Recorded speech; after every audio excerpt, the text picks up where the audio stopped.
Allô? Allô? Bah, moi j'entends des choses. Qui es-tu? Je suis Kalala. Kalala est notre invitée ce soir. Ça va, bienvenue, Yeah. on est en direct sur le 101.9, ça va? Yes, super, ça va, nickel. Vous m'entendez bien? Mais oui, on t'entend bien. Alors avec nous, Sophie autour de la table, nous avons Ambre autour de la table, Léa autour de la table et Alan autour de la table. T'as vu, on a une grande table, hein, t'as vu? fait beaucoup de monde autour de la table. Il reste une place. Exactement. Enchantée à tous l'équipe, ça fait hyper plaisir. Je suis honorée d'être dans Radioactive ce soir, ça me fait hyper plaisir. Kalala, tu as enflammé les musiciens du métro pendant le festival Art Rock. Tu as joué, si je me trompe pas, 3 soirs. Exactement. Alors comment ça s'est passé ces 3 soirs? Parce qu'en fait on s'est vu le dernier soir, mais clairement on n'était pas là non plus pour débriefer, mais on était là surtout pour faire la fête. Alors parlez-nous un petit peu de ces 3 soirs, de ces beaux moments.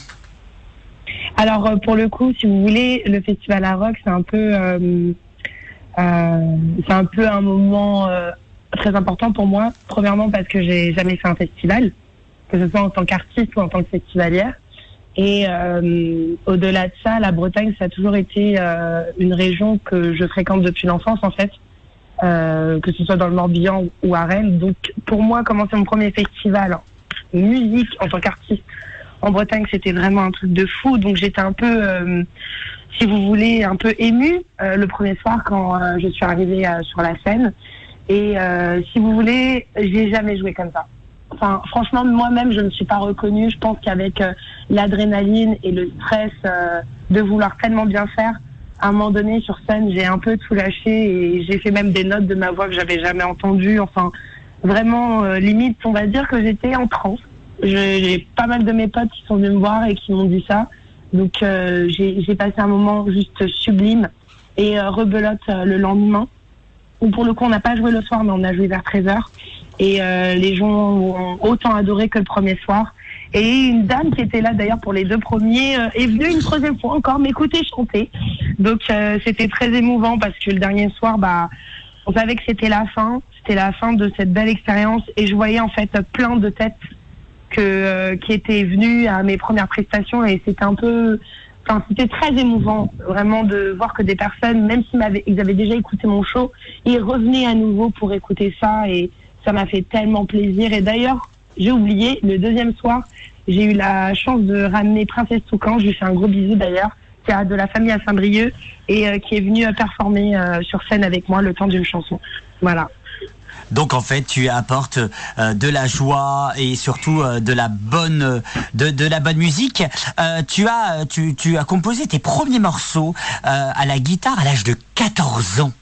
C'est quand même tôt, 14 ans. Enfin, faut le vouloir parce que d'habitude, 14 ans, on se dit bon, tu vois ce que je veux dire? Ouais. Après, le truc, c'est que moi, j'ai beaucoup été baignée dans la musique. Ça peut paraître un peu cliché, mais mon père m'a vraiment baignée dans ça. Il avait une collection monstrueuse de vinyles et de CD. Et il est parti quand j'étais très jeune. Et décédé très jeune. Et si vous voulez, je me suis un peu, à partir de 11 ans, réfugiée dans l'écriture. Je suis quelqu'un qui écrit depuis longtemps, beaucoup. Et j'écrivais des poèmes de base. Et pas mal de mes poèmes que j'ai transformés ensuite en chansons. Et à partir de 14 ans, j'ai commencé à me ramener avec ma guitare au collège et au lycée et à chanter mes chansons pour mes potes, quoi, tout simplement. Et pourquoi tu t'es pas... Alors, c'est une petite question plus orientée vers ce qu'on appelle, tout le monde, je pense, autour de la table, le slam. Qui est, on va dire... qui est une manière aussi poétique d'apporter des textes. Alors, j'ai pas essayé le slam, mais j'ai essayé le rap et je suis très très nulle. Et je n'arrive pas à découper les prods, comme on dit. J'ai fait du théâtre, donc je sais que potentiellement je pourrais faire des lectures théâtrales, lire des poèmes. Enfin, j'aime beaucoup tout ce jeu-là. Mais après, on m'a toujours dit que je chantais bien, parce que pour le coup, je chante depuis vraiment toute petite et j'adore chanter. Donc au début, j'ai suivi tous mes copains qui faisaient du rap et tout, et puis finalement, je me suis dit non mais meuf, c'est pas ton truc, toi t'aimes chanter. Donc naturellement, en fait, je me suis retrouvée dans les fêtes de quartier et à chanter tous les ans. Donc je me suis vite dirigée vers ça du coup. Mais voilà. C'est plutôt bien puisque si je me trompe pas, parce que j'ai lu un petit peu ce qu'on avait le dossier de presse, bonsoir. Bon, pas du tout, mais aussi je l'ai lu, mais t'étais dans un label, t'as décidé de le quitter pour vraiment partager ce que t'avais envie de partager, mais solo. Exactement. Solo, et tu as sorti en 2022 un EP. Parle-nous un petit peu plus de cet EP qui se dit plus urbaine. Oui, exactement. Alors là, en fait, la fête selon Kalala, on est clairement sur quelque chose de, comme on dit, plus urbain, du sens où on va avoir des prods, donc on va toujours avoir de la guitare. Dans mon premier projet, c'était le cas où c'était c'était très grunge, un peu garage, blues, soul, où c'était guitare-voix.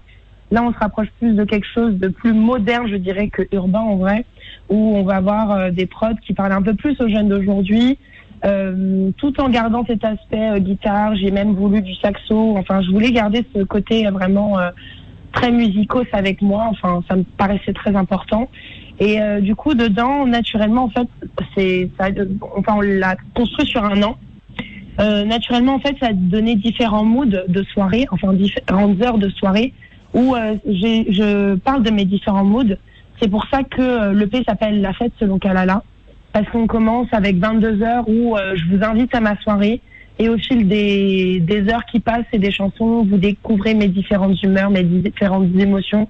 Et on arrive à 6h59 où là, je vous dis que les gars, ça y est, j'ai tout donné, j'en ai marre, je suis crevée, j'en ai marre de claquer mes thunes, je ne veux plus aller en soirée. Et on a des cœurs qui sont là et qui me disent viens à nouveau pour retourner en soirée. Donc c'est un cercle vicieux, un cercle sans fin. Donc on enchaîne à nouveau. Et voilà, et du coup, en fait, c'est un peu une sorte de boucle comme ça, la fête selon Kalala. Et pour la petite histoire, je l'ai financé avec tous les dons que j'ai pu avoir lors de mes concerts, parce que je suis musicienne du métro. Et oui. Je pense qu'on en parlera. Et bien sûr. Mais en fait, c'est tous les dons en fait qu'on a pu me donner ces derniers mois qui ont fait que j'ai pu financer cette EP aujourd'hui. J'ai d'ailleurs 2 copains génialissimes que j'embrasse, Lens et Lucas, qui m'ont suivi tout au long du process et qui ont suivi mon délire. Mais voilà, je tenais à le dire, c'est tous ces passants qui se sont arrêtés, qui ont adoré ce que je faisais et qui ont aimé m'écouter sur des reprises et qui m'ont juste tendu la main. Et c'est tout cet argent, en fait, je l'ai récolté, j'ai investi pour faire un projet de qualité et que j'espère plaira à encore un plus large public du coup. Je voulais en parler un peu plus tard, mais on va dire tu lances le sujet. Être musicienne du métro, comment ça se passe? Comment tu arrives jusqu'au métro? Est-ce que pour nous, pour moi personnellement, je le sais, mais pour les auditeurs du 103.9 Radioactive, comment ça se passe? C'est-à-dire, tu poses ta guitare, tu joues, ou alors il y a un cursus bien différent ce qu'on pense? Il y a un cursus bien différent qu'on pense et beaucoup de gens en fait ne s'en rendent pas forcément compte. Mais en gros, pour vous expliquer la petite histoire, j'ai toujours fait des concerts de rue depuis maintenant 5 ans. Non, moins de 5 ans, pardon. Des concerts de rue comme ça. C'était une guitariste que j'avais connue à l'époque qui m'a mis dedans et j'ai adoré ça. Et en fait, un jour, il pleuvait, donc on s'est dit avec cette demoiselle que, écoutez, pourquoi on ferait pas un concert dans le métro, quoi? On en voit plein, donc pourquoi on le ferait pas? Donc on a commencé à en faire.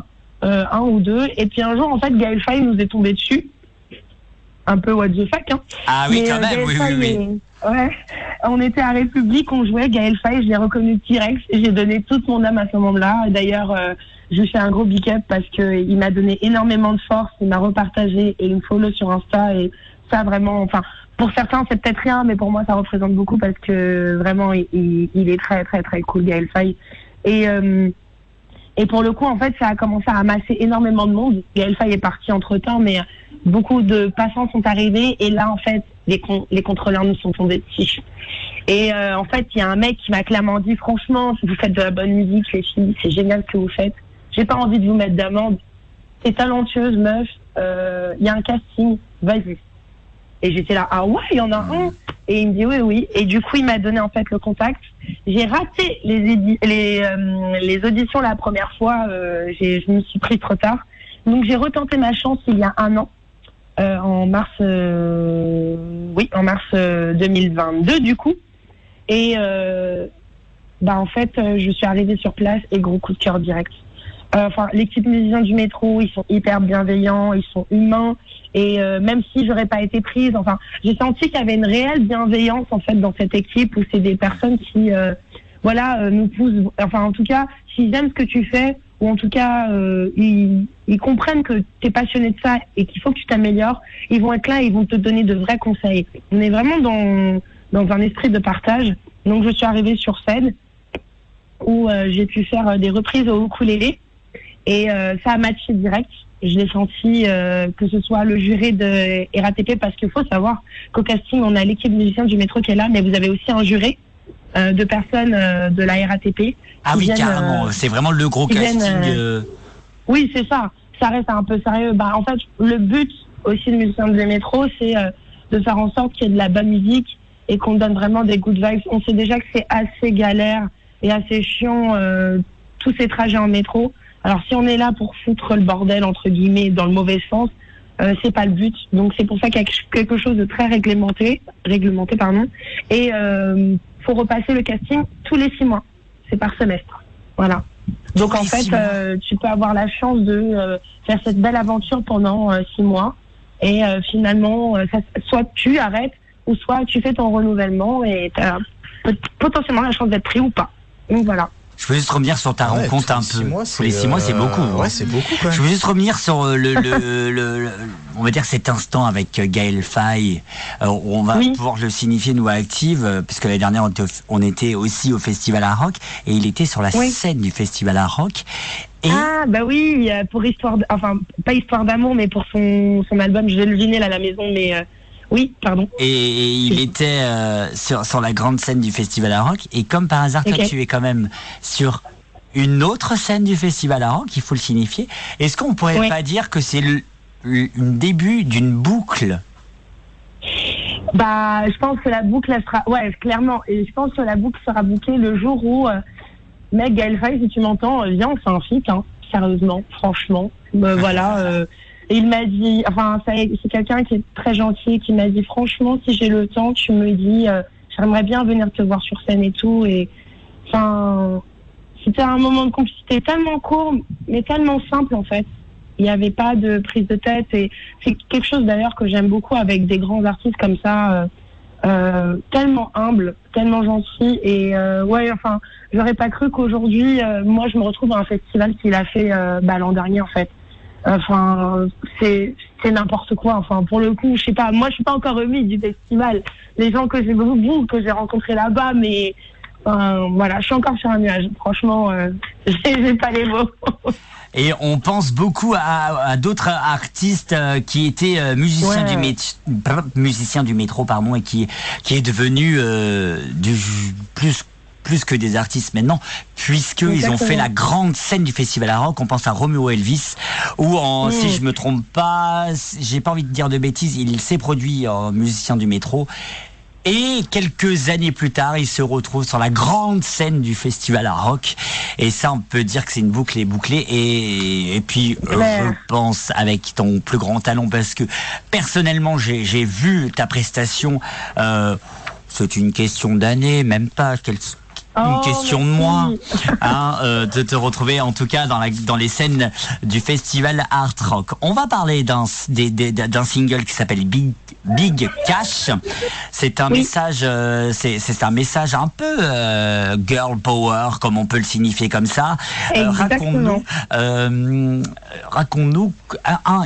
une rencontre. D'abord, c'est l'histoire d'une rencontre, et de deux, c'est l'histoire d'une date bien précise. Oui, exactement. En fait, c'est très très drôle parce que c'était le 8 mars dernier, donc la journée de la femme, ou des droits de la femme. J'ai peur de dire une bêtise. Ambre. Oui, c'est ça, ouais. Oui, voilà. Les droits de la femme. Oui, c'est ça, c'est Ok, exactement. Voilà, je voulais pas me tromper. Donc, c'était le 8 mars et j'étais au studio du coup avec Lucino. Il y avait une prod qui m'avait fait déjà écouter, qui était très groovy, un peu funky, que j'aimais beaucoup, j'avais envie de travailler dessus. Et Princesse Toucan, du coup, les artistes, ça passe. À un moment donné, on s'est croisés. Et finalement, elle était là, on a décidé de boire un verre, on discutait, et puis je me suis dit, écoute, moi là je vais faire du son. Elle m'a dit, vas-y, je vais rester au studio avec toi. Donc on écoute la prod. Moi je commence à murmurer quelque chose et tout, et elle me dit, tiens, mais ça c'est pas mal. Enfin moi je sors la phrase, je veux faire du pic-cache.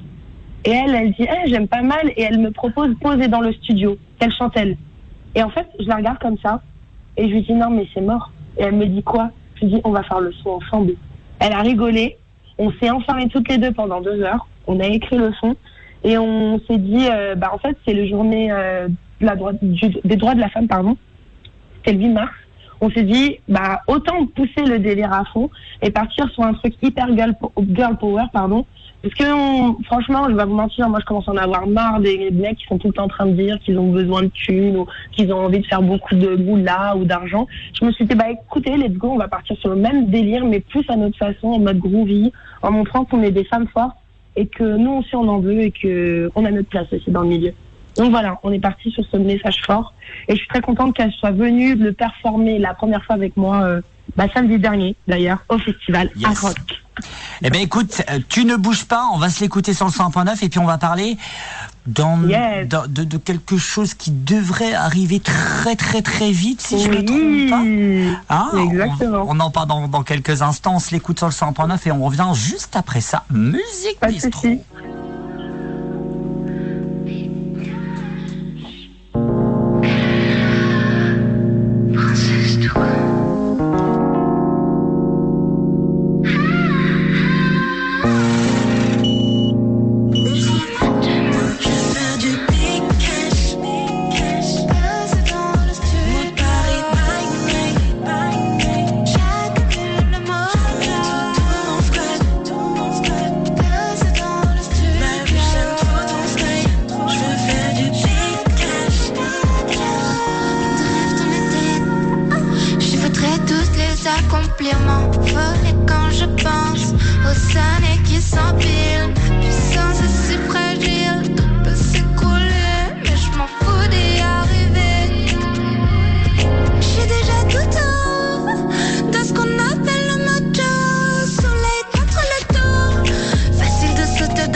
Et c'est bien sûr, c'est bien sûr, si je ne me trompe pas, Princesse Toucan aussi qui a partagé un petit morceau, la scène de musiciens du métro. Anne, tu avais une petite question peut-être? Oui. Je trouve que ce que tu fais, je sais pas si tu connais les artistes Jade et Poupie, 2 artistes. Tu connais pas? Oh, j'adore Poupie. Voilà, et ben... J'ai pas écouté encore, mais Poupie, je viens de la découvrir il y a pas longtemps en plus. Et en fait, j'ai goûté mes sons et justement, en fait, c'est Spotify qui m'a proposé Poupie après marrant. que Bikash venait de sortir. Et j'ai découvert Poupie, mais elle est géniale cette nana. Ouais. J'ai adoré. Ce que tu fais, je trouve que ça ressemble un peu dans le style. Et Jade, je te conseille d'écouter, c'est génial aussi. Déjà. Et justement, comme ce que tu fais, j'ai l'impression que c'est comme un peu urbain, même si tu dis que tu rappes pas, tu sais, on reste quand même sur de la musique plutôt urbaine, plus douce, mais plutôt urbaine. Comment on fait pour s'imposer en tant que femme, justement, dans ce style de musique? Parce qu'on sait qu'il y a peu de femmes, et parfois c'est un peu dur de s'imposer, donc qu'est-ce que t'en penses, toi, de la place de la femme, en fait, dans ce style de musique? C'est compliqué parce que aujourd'hui, en fait, on a ce truc où dès que tu essayes de faire un peu la femme un peu girl power, un peu bossy, en fait, un peu patronne, ils ont encore du mal, si tu veux, à le faire vendre parce que c'est pas du tout leur habitude. On préfère justement avoir des chanteuses, entre guillemets, qui sont plus la bonne copine ou la confidente ou autre. Donc, enfin, on essaye, en fait. Là, j'aurais pas de formule ou de solution miracle, c'est que juste, je pense, à notre échelle, que ce soit justement Jade, Poupie, ou d'ailleurs même des rappeuses qui essayent de s'imposer aujourd'hui, c'est que on essaie de porter notre voix à notre façon. Après, la seule chose où j'en suis sûre, on ne s'en sortira pas si on n'arrive pas à faire ça, c'est qu'il faut qu'on soit soudés. Totalement.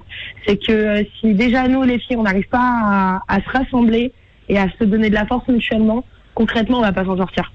Voilà. Moi, c'est juste ça que je peux remarquer. Après, au-delà de ça, là, c'est juste essayer et croire qu'à un moment donné, ça va prendre, quoi. Mais j'ai pas de réelle réponse à ta question. Hein. Bon, je suis désolée.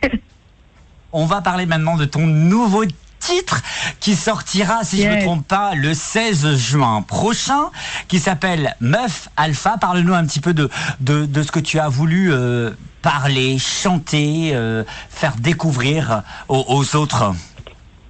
Alors, pour le coup, Meuf Alpha, c'est comme, on va dire, un sorte de un peu d'ego trip, entre guillemets.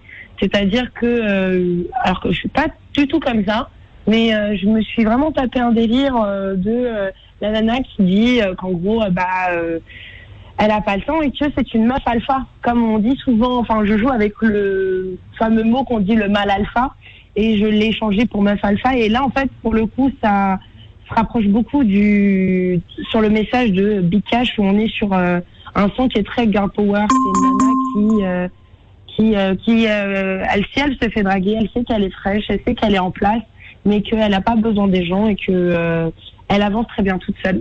Donc voilà. Un peu une aventurière finalement. Ouais, voilà, c'est une aventurière. Elle ose, elle s'impose et je trouve qu'on n'a pas encore assez de femmes comme ça aujourd'hui qui, ou en tout cas, non. Si on en a, mais le message il est pas assez explicite, du sens ou diffusé. Ouais, voilà, c'est ça. Et donc je trouve ça dommage, mais oui, voilà, c'est un peu ça, meuf alpha.